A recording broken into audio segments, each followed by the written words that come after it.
નમસ્કાર વિદ્યાર્થી મિત્રો આ વિડીયોમાં છેલ્લે સુધી જોડાયેલા રહેજો અને વિદ્યાર્થી મિત્રો તમને આ વિડીયો પસંદ પડે તો કમેન્ટમાં જરૂર લખશો આઈ વિલ બી વિનર. યસ વિદ્યાર્થી મિત્રો તમારે પણ લખવાનું છે આઈ વિલ બી વિનર. વિદ્યાર્થી મિત્રો આપણે એઝ અ હ્યુમન બીઈંગ દરેક લોકોની એક ખૂબ મોટામાં મોટી સમસ્યા છે અને બાળકો એ સમસ્યા એ છે કે આપણે કોઈ પણ કામ કરીએ છીએ ને તો કામ કરતા પહેલા વિદ્યાર્થી મિત્રો તેના રિઝલ્ટની ચિંતા કરીએ છીએ. ક્યારે કામ કરતા પહેલા રિઝલ્ટની ચિંતા ન કરવી જોઈએ. સૌથી પહેલા તો વિદ્યાર્થી મિત્રો થાય છે શું, આપણે ગોલ સિલેક્ટ કરીએ છીએ, આપણો ટાર્ગેટ નક્કી કરીએ છીએ આપણા કોઈ પણ કામ પ્રત્યે. જો આપણે ભણીએ છીએ તો આપણા રિઝલ્ટનો ટાર્ગેટ હોય છે. આપણે સ્પોર્ટમાં હોઈએ તો આપણે જેમ કે ઓલિમ્પિકનો સ્પોર્ટ્સ હોય તો ગોલ્ડ મેડલ, બ્રોન્ઝ મેડલ કે સિલ્વર મેડલ લાવવાનો ટાર્ગેટ હોય છે. પણ બાળકો સફળ એ જ થાય છે જે તેના ટાર્ગેટને સ્ટ્રોંગલી જકડીને પોતાની સાથે રાખે છે ને ટાર્ગેટ સુધી પહોંચવા માટેના પ્રયત્નો કરે છે.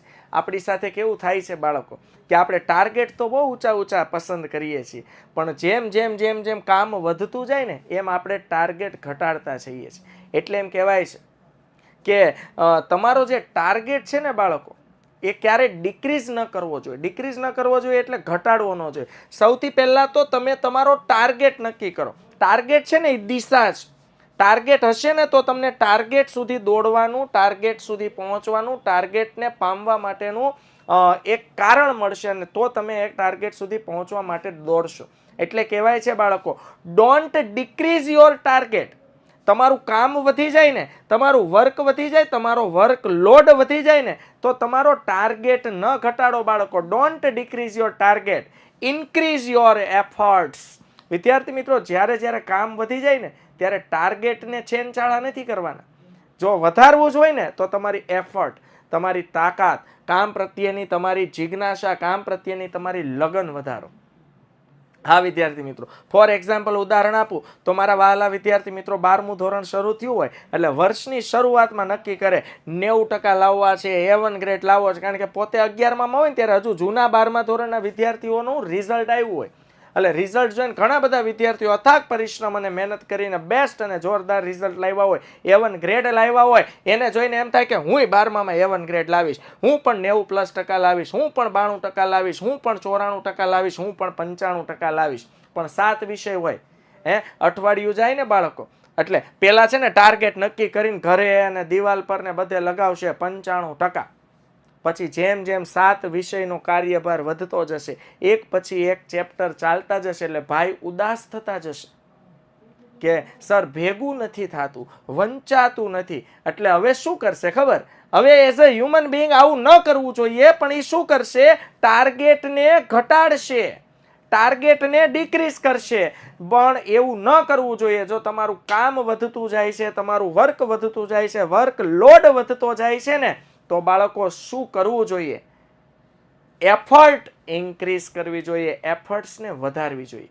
એટલે એક હ્યુમન બીઈંગની આ મોટામાં મોટી સમસ્યા છે, આ દૂર કરવી જોઈએ. બીજું બાળકો, વર્ષ દરમિયાન તમારું 100% આપો, બેસ્ટ ટ્રાય કરો, બેસ્ટ મહેનત કરો, ડૂબી જાઓ કામ કરવામાં.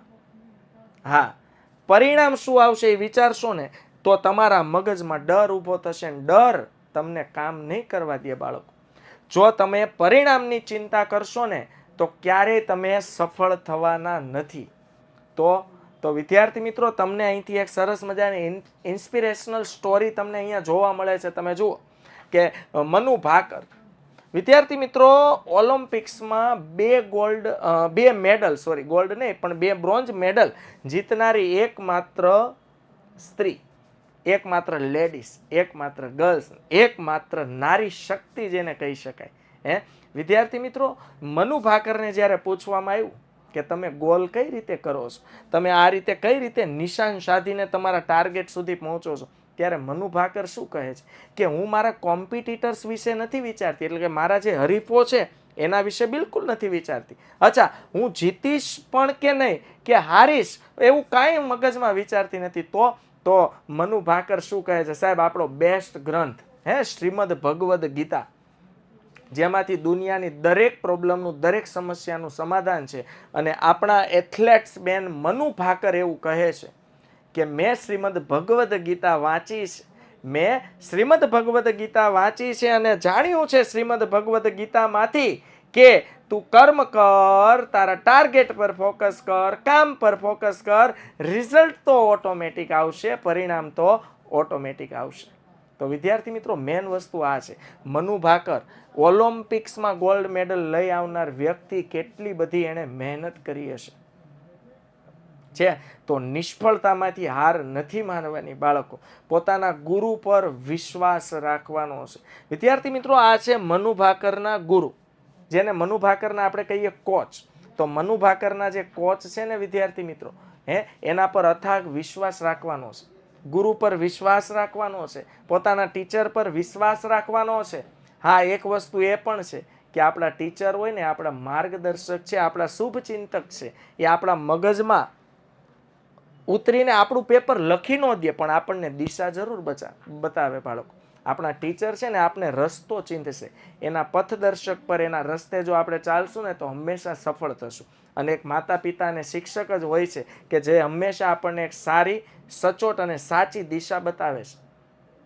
તો બાળકો, મનુ ભાકર આ શ્રીમદ ભગવદ્ ગીતા જેવા ઇમ્પોર્ટન્ટ મહત્વના ગ્રંથ વાંચીને જો એમ નક્કી કરી શકતી હોય કે યસ, મારે મારા કામ પર ફોકસ કરવાનું છે, તો તમે અને હું તો બાળકો આપણે કઈ ખેતીના મૂળા છે? કામ પર, વર્ક પર ફોકસ કરવાનું છે. પોતાના કામ પર જો ફોકસ કરશું, પરિણામની ચિંતા મૂકી દઈશું, પરિણામને મૂકી દઈશું સાઈડમાં. પરિણામ તો જે આવવું હશે એ તો 2 નંબરની વાત છે. આપણા કામ પર ફોકસ કરશું ને બાળકો, તો આપણે અવશ્ય સફળ થશું. આવી શુભ માહિતી તમારા જીવનમાં ઉતારો. મેં કીધું એમ કે જ્યારે પણ વર્કલોડ વધી જાય ત્યારે don't decrease your goal, don't down your goal, but increase your efforts. તમારી એફર્ટ્સ, તમારી કોશિશ, તમારી કામ કરવાની તાકાત, ધગશ અને લગન વધારશો તો તમે અવશ્ય સફળ થશો. એટલે તમે બોર્ડમાં જે 90, 95, 92% ટાર્ગેટ નક્કી કર્યા છે એ ટાર્ગેટને વળગી રહેજો, મહેનત કર્યા કરજો, રિઝલ્ટની ચિંતા કરતા નહીં બાળકો. અને મહેનત કરશો એટલે તમારે ટાર્ગેટ પ્રમાણે તમે અવશ્ય અને અવશ્ય સફળ થશો, એવી તમને શુભકામના પાઠવું છું. અને એ સાથે વિડીયો પસંદ આવ્યો હોય તો વિડીયોમાં કમેન્ટ તરીકે અવશ્ય લખજો કે I will be winner for tomorrow. હું અવશ્ય જીતીશ, મારા ટાર્ગેટને ક્યારે ડાઉન નહીં કરું, ટાર્ગેટ સુધી પહોંચીને જ રહીશ.